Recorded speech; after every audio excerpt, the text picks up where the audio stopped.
ऐसा विश्वास किया जाता है कि ब्रह्मांड की उत्पत्ति लगभग 15 अरब साल पहले घने गर्म बूंद के रूप में शुरू हुआ था। इस अवधि के दौरान ब्रह्मांड केवल हाइड्रोजन और हीलियम की एक छोटी सी राशि से निर्मित था। साथ ही कोई तारे और ग्रहों का उस समय किसी भी प्रकार का कोई अस्तित्व नहीं था। जब यह ब्रह्मांड 100 मिलियन साल पुराना हुआ तो तारों का उद्भव शुरू हुआ, जिसमें केवल हाइड्रोजन गैस स्थित था। लगभग इसी प्रकार से 4 अरब 49 करोड़ साल पहले सूर्य की उत्पत्ति की प्रक्रिया शुरू हुई थी। Big bang theory. Charles Lemaître ने ही ब्रह्मांड की उत्पत्ति के संदर्भ में एक सिद्धांत का प्रतिपादन किया था, जिसे बिग बैंग सिद्धांत कहा जाता है। बिग बैंग सिद्धांत के द्वारा ही ब्रह्मांड की उत्पत्ति और ब्रह्मांड के विस्तार की परिकल्पना प्रमाणित है। अतीत में ऐसा माना जाता है कि ब्रह्मांड सघन और गर्म था।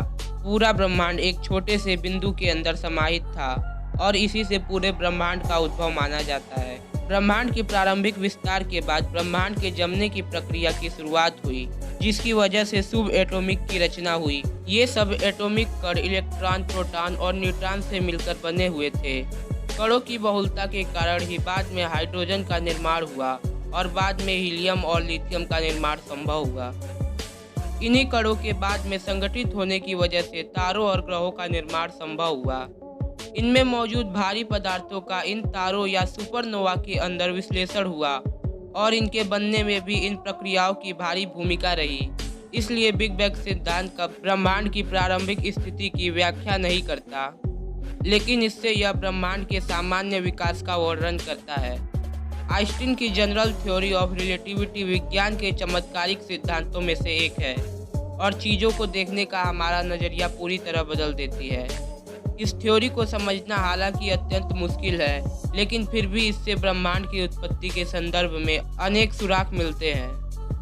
यह एडविन हम्बल थे, जिन्होंने वर्ष 1929 में यह बताया कि सभी गैलेक्सी एक दूसरे से सिकुड़ रहे हैं। उन्होंने इस बात को भी बताया कि दूरस्थ की आकाशगंगाओं के मध्य आपसी संबंध होता है और वो रेड शिफ्ट के माध्यम से एक दूसरे से संबंधित होती है।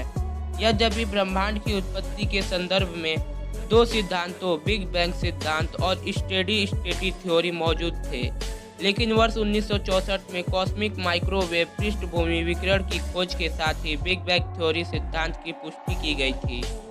1992 में कॉस्मिक बैकग्राउंड एक्सप्लोरर के लॉन्चिंग के बाद यह पता चला कि ब्रह्मांड की उत्पत्ति के प्रथम अवधि में ही इसकी कुल ऊर्जा का 99.7% ऊर्जा उन्मुक्त हो चुका था। इससे यह प्रमाणित होता है कि ब्रह्मांड की उत्पत्ति सिर्फ एक विस्फोट का परिणाम थी, जिसकी वजह से इसका नाम बिग बैंग पड़ा और इस विस्फोट होने वाले पदार्थ का घनत्व, तापमान और भार काफ़ी अधिक था।